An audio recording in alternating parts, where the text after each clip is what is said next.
Hey, what's up, everybody? It is 4 o'clock in the East, 1 o'clock here in Los Angeles. I'm Jacob Soboroff, and today for Nicole.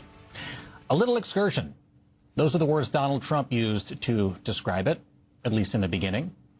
Not even a real war, just some swift military action. A conflict that would take all of, quote, 4 to 5 weeks. So much for that. 6 months now into Trump's war with Iran, and the Washington Post is reporting this today. There is little to suggest the end is near. The Iran war has become a major challenge to Trump's second term, hurting his standing with voters at home and eroding the U.S. position in the Middle East. And the president's ability to shape the outcome appears to be severely constrained after Iranian leaders discovered that they could withstand intense bombardment and slowly degrade the world's most powerful military with a cheap combination of mines and drones. The dire costs of the war are tragically so easy to identify. 18 U.S. service members are dead. Hundreds more have been injured. And while we still don't have exact numbers, and they are very difficult to verify, it is likely that several thousand Iranians are dead, including children. And then there's the cost here at home. Gas prices are still sky high, thanks in part to the situation in the Strait of Hormuz. As recently as just yesterday, Donald Trump insisted, quote, "That sucker is open." The Iranian response is very mild. They don't want us to go back at them. That's the whole ball game. The rest doesn't matter. And yet, as our MS Now colleagues made clear, quote, before the war, approximately 130 ships from various countries transited the Strait of Hormuz per day. That number has dropped significantly. As of this week, maritime data tracking firms estimated a dozen to a couple dozen ships going through each day. Donald Trump's apparent dismissal of those facts is emblematic of the broader approach he has taken these past 6 months. He has declared victory more than once, and yet he has never, ever been able to provide the American people with a clear timeline.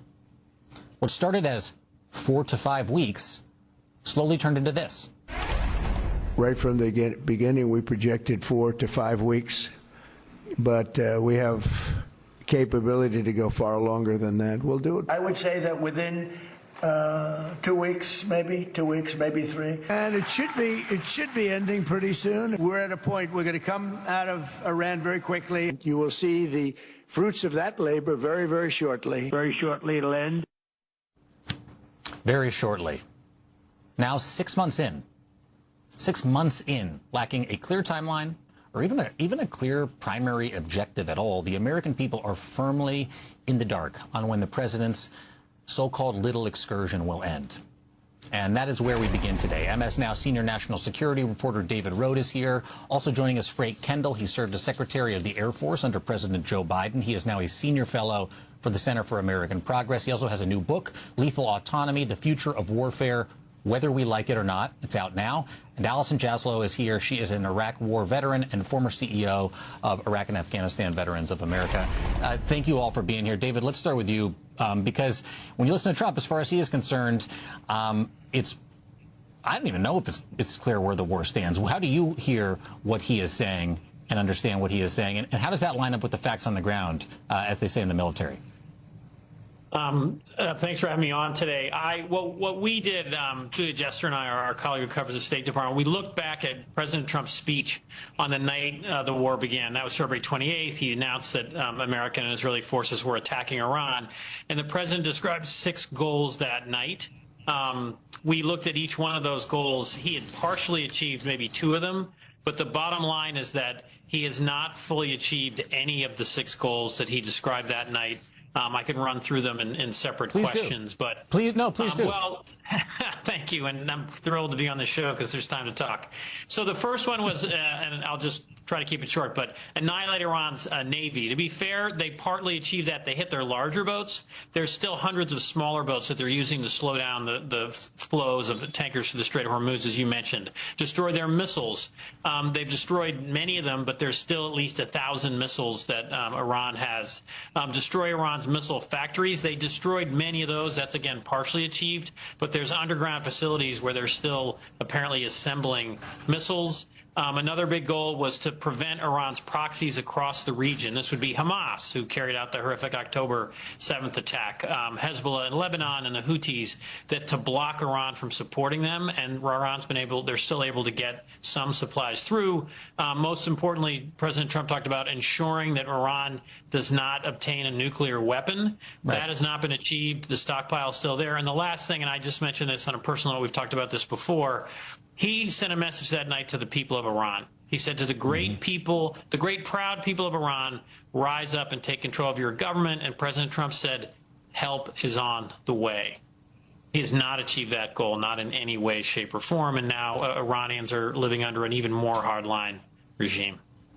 Secretary Kendall, just to build on David ticking through all of those goals, we hear the criticism, I think repeatedly, of a lack of clarity around these express goals in the region, and I guess a lack, therefore, of clarity on how America is going to win this conflict.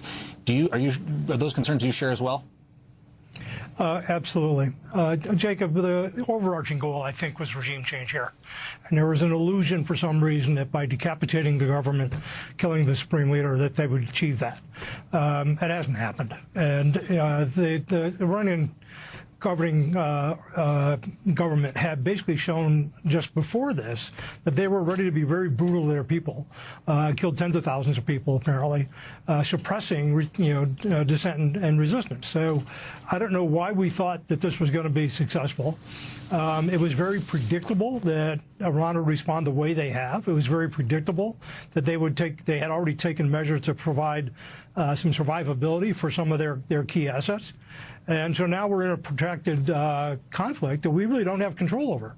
I think there was a complete misunderstanding here that Iran has agency. Iran has the ability to make its own decisions, and they're not going to be done with the same kind of perception about trade-offs that the United States has. So it's been a major debacle. I think when you look at it more widely, the damage to U.S. influence around the world, the damage to U.S. prestige, the damage to our credibility is going to be a long-lasting impact of all this. Some of the other effects we've talked about we can work our way out of maybe in a few years, but the damage overall to the way America is regarded now is very significant and should not be underestimated. America's credibility, not to mention, obviously, Donald Trump's credibility. And, Allison, let me play you a little bit of what Donald Trump, no new war, Donald Trump told his supporters during the 2024 campaign. Let's watch this. Remember when crooked Hillary Clinton used to say, he's going to get us into a war. Look at him. Look at his rhetoric. I said, no, my rhetoric's going to keep us out of wars. And we're going to end these endless wars. They never stop. You ever see these wars? They go on for 14 years, 20 years. They said, he will start a war. I'm not going to start a war. I'm going to stop wars. My rhetoric is going to keep us out of wars. We're not going to have these endless wars. Now even Fox News has called it an endless war 6 months into this one. Your reaction? You know, Jacob, I'm not alone among veterans, especially not just post 9/11 generation veterans, but also of the Iraq War, where when we woke up on the day where the headlines were U.S. strikes Iran, my feelings weren't just towards the promises that this president made. I think a lot of veterans in my generation believed that we were done finally with the Middle East. And all of a sudden we find ourselves there. Everybody was caught off guard. I think America then and still now is not sure why the hell we're even there in the first place. Mm-hmm. And honestly, it's a tragedy that 18 service members are now no longer with us, that their families are grieving in the wake of all of this, that 50,000 other service members are caught in the crosshairs of this. You have, sailors, your news organization has done a fantastic job covering the duress that sailors who went out on missions that were regular rotations and all of a sudden found themselves supporting this conflict, who are now dealing with, extra stress based on, being on a ship longer than they thought they would be, experiencing stressors, not just of war, but what's going back at home. And, as you noted at the beginning, the greatest tragedy here is that we were promised by this president, and it was honestly my hope and the hope of many in my generation of veterans that with Vice President Vance at his side, who knows all too well the mistakes of the past, that we wouldn't find ourselves here. And so it's not only a tragedy that we launched the attacks in Iran, but 6 months in that we're still sort of muddling around in the Middle East. David, tell us more about the strategic miscalculations here and what your reporting can tell us about it, including we have been focused so much on Priya's reporting, as Allison said, about the about the USS Lincoln and the mental health crisis these soldiers are facing. But the fact that the USS Lincoln was not able to go into port in Bahrain in the first place is part of a strategic miscalculation by the U.S. government in and of itself, is it not? It is. And look, we knew that Iran had built these massive number of missiles that they would plan to fire on U.S. bases in the Persian Gulf, and they did. They hit the main resupply base in Bahrain. And the problem is that Secretary Hegseth didn't even make that public. No one understood, I think, the extent of that damage. And then beyond that, I had a very Mark Montgomery. He's a former naval officer, and he's at the Federation for Defense of Democracies, and he said that we didn't anticipate the basic tool that Iran would use, and that was the drone. We don't have an effective way to shoot down Iranian drones when they're firing at nearby targets. When a drone is going towards Israel, U.S. fighter planes can shoot them down over Iraq and Jordan. But when it's quickly, short flights, we weren't prepared for that. All of this, broadly, strategically speaking, has made us look weak because of the link and the duress that was just talked about, what Priya Sridhar, our reporters, talked about. The only U.S. Aircraft carrier in Asia is now heading towards the Persian Gulf to relieve the Lincoln. So there is, for China, all this is a dream come true. I'm not saying they're going to invade Taiwan, but it just shows American weakness. We can't protect our allies in Asia, and we can't, it seems, defeat Iran at this point. Let me ask you, Secretary Kendall, about, we talked about the economic costs here at home, but there's also this today from The Guardian, and I'd like to read a little bit of it. Donald Trump's war on Iran has driven the U.S. military into a severe financial crisis. This is the military, with the U.S. Navy forced to transfer money from its payroll and other sources to cover the cost of combat, according to documents seen by The Guardian and interviews with Navy officials, contractors, and defense analysts. What are the risks associated with that evaluation, Mr. Secretary? Jacob, you're right. The total cost here is quite high, but the damage to the military's readiness and its ability to do its other missions is really significant as well.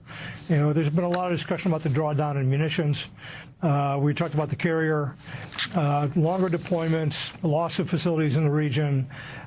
We have a much more dangerous situation around the world. The expenditure of some of our smart munitions, the expenditure of Patriots in particular, a defensive mission, leaves us really, I think, much more vulnerable than we like to be. So there is a big impact here. And Congress does need to pass a supplemental. There is a real cost. The military cost is on the order of some tens of billions, maybe 40 billion or so, probably more than that. The total cost of the nation, though, is really significant. The Center for American Progress just released a report quoting some Moody's Analytics data that the cost to each American household for this war so far is $1,200 per household. Now, that's a lot of money. We've really made an enormous investment in this enterprise, which has been an abject failure so far, and there's no end in sight.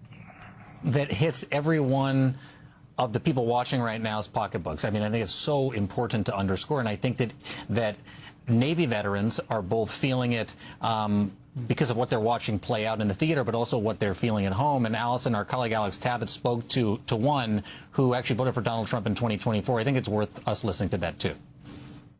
How are you feeling about this war? Still have a lot of questions. I know it's hard to sometimes distinguish. I know how things work overseas from being in the military, so it's really still confusing, not quite sure what the direction and strategy. Typically, there's the strategic moves or the goal is very clear cut. So still kind of undetermined exactly what we're actually doing. Do you have any idea what that goal, what the strategy is? Right now, no, I don't. Whether it's veterans or active duty military, are those the same types of concerns that you're hearing, Allison? I mean, there are a lot of people who are just caught off guard by this. That was a Navy veteran, but he's right outside of Fort Bragg in Fayetteville, North Carolina.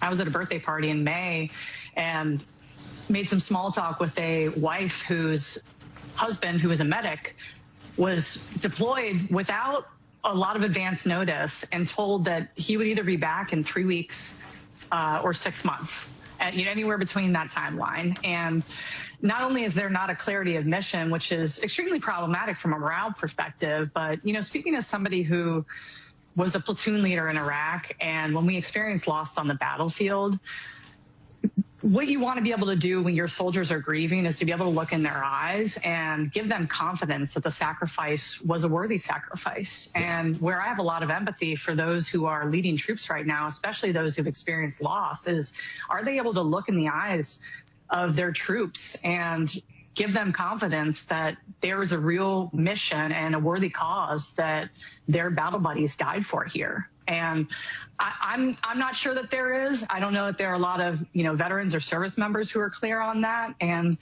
I hope the American people have a lot of empathy for our service members. I know that, we're dealing with the impact of the Strait of Hormuz being blocked, and that impacts people's gas prices. But there are real lives on the line, and there are real family members who are dealing with all of this. And people should be mad and, very aggravated on their behalf, in addition to what it does for our national security and our economy. Thank you so much for saying that. It is so important to underscore. Allison Jaslow, David Rhodes, Secretary Frank Kendall, thank you all so much for joining me to kick off the show today. Appreciate it. When we come back, with the war turning into a quagmire, sailors jumping overboard, fears that we are running out of munitions, what is Pete Hegseth doing? Evidently, he is cultivating an army of online trolls to defend him. That story's next. Plus, Donald Trump is bailing on the ceremony marking the 25th anniversary of the 9/11 terrorist attacks on Manhattan for the Trumpiest reason of all time, because he is not allowed to give a speech there. And later in the program, the Trump administration's plan to send the cabinet members that helped bring your rising gas prices and measles outbreaks out to campaign in the midterm races. It's not exactly playing out as they had planned. Who would have thought? All those stories and so much more when Deadline White House continues after this. Don't go anywhere. As Donald Trump's war with Iran stretches into its 6th month with no end in sight, it is becoming abundantly clear that the Trump administration's priorities are so deeply out of whack. Take Secretary of Defense Pete Hegseth, for example. He seems to be more focused on stamping out online criticism of him than finding a way out of Donald Trump's quagmire. What a snowflake. The Bulwark's Will Sommer reports that some of the most prominent online defenders of Hegseth and attackers of his critics are actually being paid by the Pentagon. He identified at least 4 prominent online defenders of Hegseth, one of whom is reportedly on the Department of Defense payroll. Summers he writes this, quote, Hegseth has gone to great lengths to limit and muzzle many members of the traditional Pentagon press corps, but secretly employing a shadowy, rapidly online personality for the apparent purpose of going after your enemies is a remarkable illustration of the kind of steps Hegseth appears willing to take to fight internal political wars. So the Pentagon did confirm to the Bulwark that one of the social media personalities is a Pentagon employee. They refused to say exactly what her job is. They declined to comment on the identities of 2 others uncovered by Summers. I want to bring in senior reporter at the Bulwark, Will Sommer, plus former DHS chief of staff during Trump's first term, Miles Taylor. He's also here. Will, this is jaw-dropping, I think, to put it mildly. Talk about what the hell is going on here.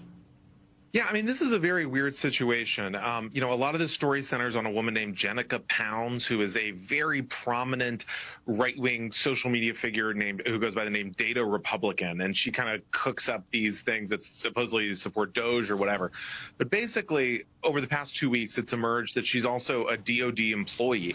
Now, as you mentioned, she did not disclose any of this to her fans. Just this morning, she came out with this huge list of American prominent political figures by affiliation, almost like a government tracking list. And it makes you wonder, is she doing this for the DOD? What is going on here? And then because of that, I was able to look and see several other people who may be special government employees, as well as someone who's an active lieutenant colonel who's very actively tweeting and attacking Democrats in a way that is kind of shocking people familiar with the idea that the military is not supposed to be partisan. So there's a lot of weird stuff going on at the Pentagon in terms of this political activity. Can you tell us more about what these folks were doing before they started defending Pete Hegseth? Take us into the past here. Sure. So in one case, there's this guy who calls himself Cynical Publius, Thomas Anderson. And I mean, he is a former soldier. But I mean, these are people who are writing very positive things about Pete Hegseth, about his attacks on DEI policies, things like that. And then when reporters say, well, are you a special government employee like Jenica Pounds? They don't respond. And it's remarkable that the Pentagon really, I sent them a detailed list of questions about this article, expecting them to say, well, no, this guy doesn't work for us or whatever. They wouldn't comment on any of it. And as you mentioned, they won't say what Jenica Pounds' job is. She appears to have no like military experience or anything unrelated to social media. So it seems like she's working for the Pentagon specifically on social media functions. I have to read a little bit. I mean, everyone should read the full story, but I want to read a little bit more of your reporting.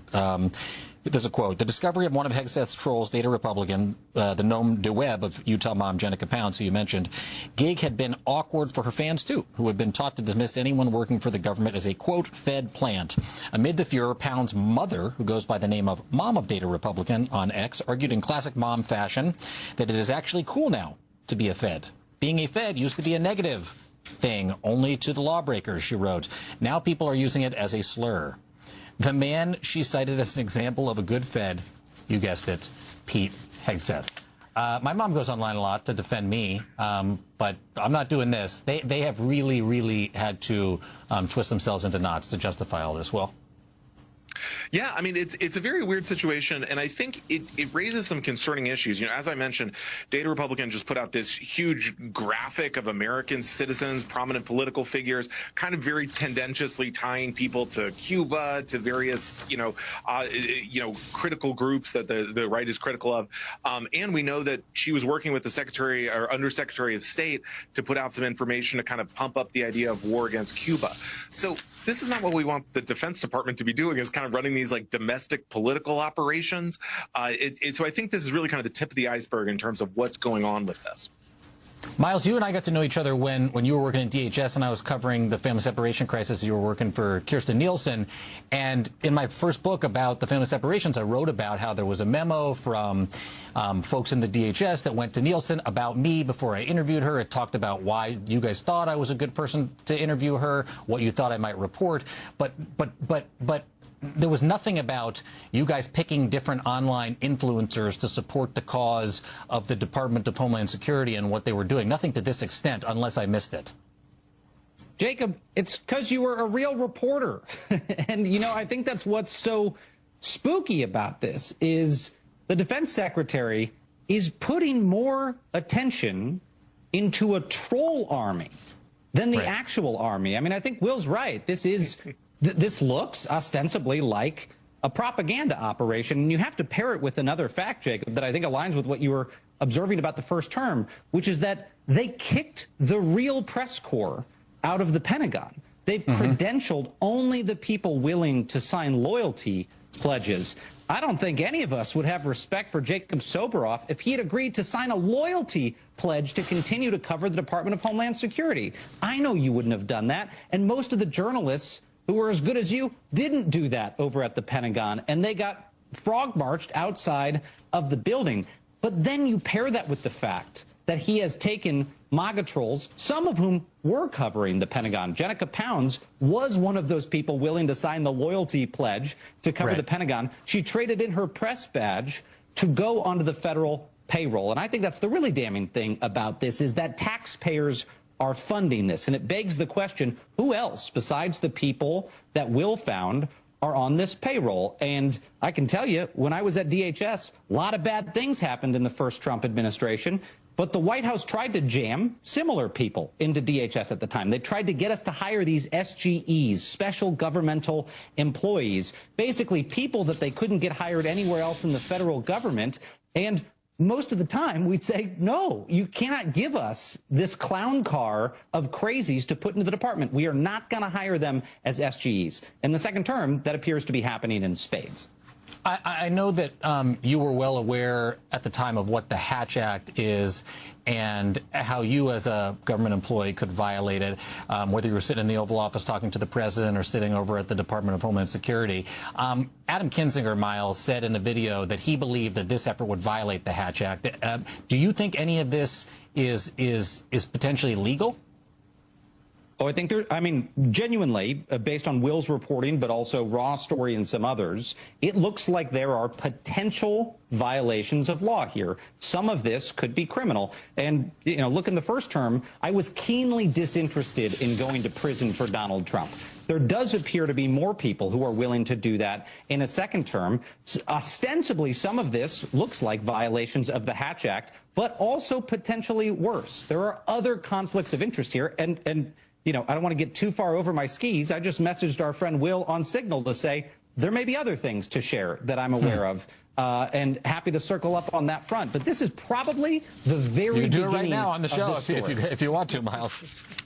I'm going to need Will to do some vetting first. That's a deal. Well, then, Will Sommer, you're going to have to come back. I appreciate you being here, and thank you for this extraordinary reporting. Miles is going to stick around. He'll be back a little bit later in the hour. Thanks to you both.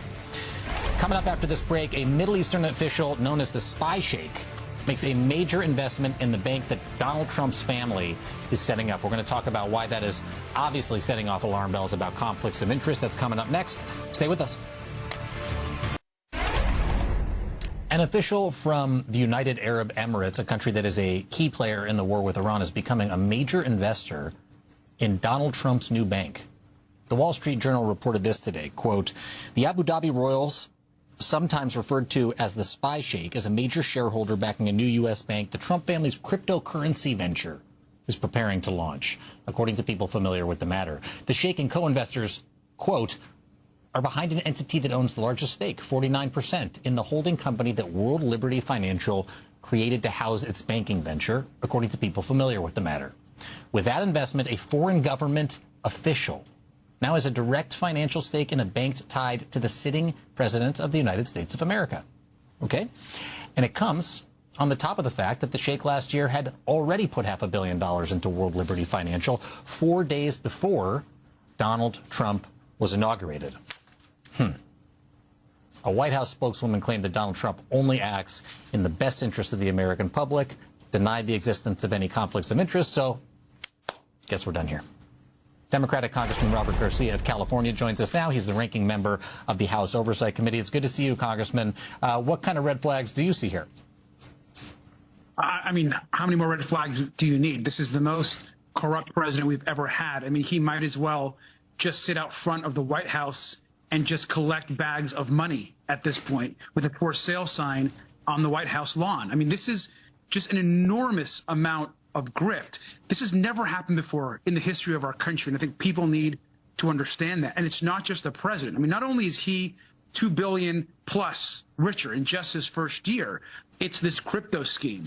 It's the stock trading that is happening. It's the investment deals in real estate deals that the sons are brokering all across the Middle East and the world. It's Jared Kushner getting $2 billion, as we all know, from the Saudis. And so over and over again, there just continues to be an enormous amount of grift. I presume that this is something that you and the Democrats will look into or launch an investigation into should you retake the majority, including issuing subpoenas. What would it look like if you were in the majority? Well, we're going to have subpoenas on day one. Look, taking on the Trump crime family is our top priority.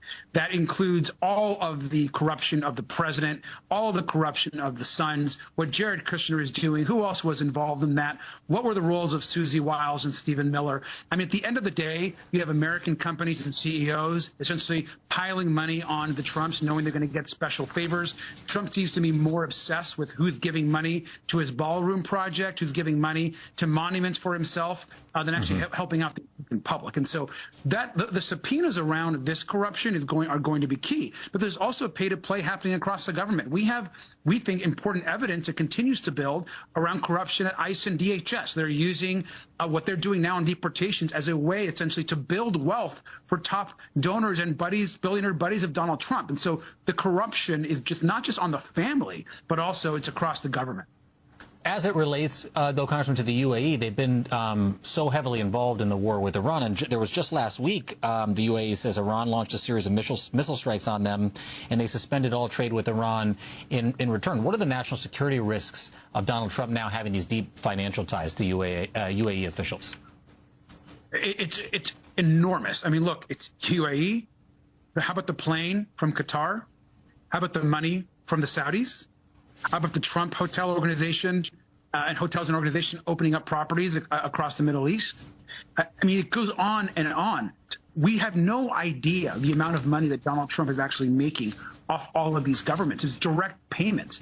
It's the UAE. It's all of these countries that are now involved in essentially paying off the Trumps. I mean, Jared Kushner is basically on the payroll of the Saudis, and he's in charge of Middle East policy for the president. I mean, this is all real grift happening in real time. And I know you have been out with the people, I believe, at a hearing in Las Vegas most recently. And while the president and his family continue to do all this, to profit from the presidency, it's so, I want to say funny, sad, how focused we were on the words emoluments clause in the first term. And now all of this is happening. Every day, Americans are increasingly suffering from the cost of living. It's something I know that you talked to everybody about out there in Vegas. Tell us about what you heard from Americans over the course even of just the last week. Yeah, we're actually here right now in Las Vegas. We're doing a hearing, conducting a hearing. We're here at City Hall. We just had an incredible group of witnesses talk to us about how the affordability crisis is crippling Las Vegas and its communities across the country. Look, this trade war, this tariff war, doesn't only hurt farmers in Middle America, which it's doing in places like Iowa and in Ohio. You think about cities that depend on travel and tourism, like Las Vegas, like Orlando. These places their economies are crumbling. People are being laid off. People are not going to restaurants. The hospitality industry, they can't get enough hours because who visits these places oftentimes? Our Canadian neighbors, other people around the world. Yes. But Canada especially. We are especially dependent on our friends to the north for tourism. And right now, that tourism is going backwards. You and I spent time together at the combined Port of Los Angeles and Long Beach. Combined, I think they're the largest port entity in the country, if I'm not mistaken. You were the mayor of Long Beach before you were a congressman from the area as well. And early in the term, we saw together with our own eyes, even on this broadcast, what it looked like in that port when it turned into a ghost port with those tariffs from China. How do you see the tariffs from Canada affecting the American economy from your vantage point, someone who knows what tariffs can do to the economy firsthand as the congressman from Long Beach? Tariffs have been devastating to the entire country and especially to port communities. And so, again, it's not just farmers, it's not just tourism, it's port and trade. So cities that depend, communities that depend on port, on trades, our economies are suffering. And the biggest issue is, as you know, is there's really no consistency. And so all the companies, the dock workers, the folks that are working to bring goods in and out, they actually can't plan for how much goods are actually going to come in the next 5 months, 6 months, a year. And that hurts the entire economy. And so right now the economy is suffering. People are suffering because Donald Trump has an illegal war that no one asked for, a trade war that nobody wanted, and has no focus on affordability, only on enriching himself. Congressman Robert Garcia, thank you so much for your time today. It's good to see you. Thank you. Coming up next, why Donald Trump, is skipping the 25th anniversary of the September 11th terrorist attacks in Manhattan. We'll be right back. So Donald Trump has outdone himself yet again. MS Now's Jackie Alemany is reporting this, quote, Donald Trump is not attending the 9/11 memorial service in New York following a New York Times report Friday that the president had wanted to deliver remarks at the event, which has long banned speeches. The ceremony will mark the 25th anniversary of the attacks. Politicians haven't made speeches at the memorial since 2012. You might have noticed that in recent years you've seen officials from both parties standing in silence as families of those killed took center stage. It's a sign of respect for those who lost their lives that very day. Donald Trump will instead be making a speech at the Pentagon. Former Presidents Bill Clinton and George W. Bush and former President Barack Obama will all be attending the ceremony in Manhattan.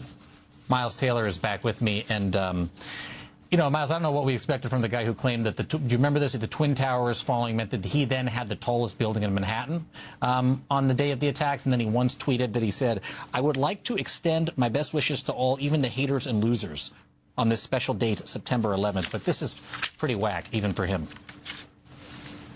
It's hard, Jacob, to get angry about each of these things. But this one, I think, really strikes a chord for a lot of people. I mean, I went into government because of the 9/11 attacks, and this feels like a symbol of how far we've fallen since then. We all remember members of Congress on a bipartisan basis holding hands outside of the U.S. Capitol and singing God Bless America. And now we got a guy in office who will not go honor the dead because he cannot turn it into a campaign rally. That's pretty grotesque. And you and I, Jacob, have had some serious and honest conversations about where to draw the line inside administrations like this. And there are a lot of reasons to quit Donald Trump's orbit, but it was things like this, the deep deficiency of his character, that so repelled me. I remember the straw that broke the camel's back for me was actually one of my mentors, John McCain, had died. And Donald Trump, instead of letting us honor the death of a sitting U.S. senator and lower the flags to half-staff, called in Australia and wanted to order us to raise the flags back up to dishonor him. This 9/11 thing ain't a fluke. This is a central element of his character, and you said the operative word. It is disrespectful to the core. Yeah. Anybody who has attended that ceremony, including me, 9/11 was my 7th day of school at NYU as a freshman. And the following year, I signed up to be an advanced person, first in the scheduling office as an intern, then an advanced person for Mayor Bloomberg. I worked at the first anniversary of 9/11. I stood there on that day as families got to go down into that pit where the towers once stood, many of them for the first time, to lay flowers there. And I watched as dignitaries from around the world stood there. And it is not hard to understand for anybody. You don't have to be in my shoes what a somber occasion it actually is to this very day. He knows that. Why is he demanding to make a speech now? Look, I mean, this is the same Trump we have seen politicize literally everything. I shudder to think what he is going to say at the Pentagon. I mean, remember, the same Trump who on July 4th of this year and the day before stood in front of Mount Rushmore and instead of talking about America's 250th birthday, pledged that the things he was doing on the voter suppression front would help Republicans win elections for 100 years. There is nothing sacred to this man. And this event in New York, for anyone who hasn't gone to it, and I've tried to go to it almost every year I can since then, it belongs to the victims. Anyone who's been there knows it belongs to the victims. Here's the thing I think happened, Jacob.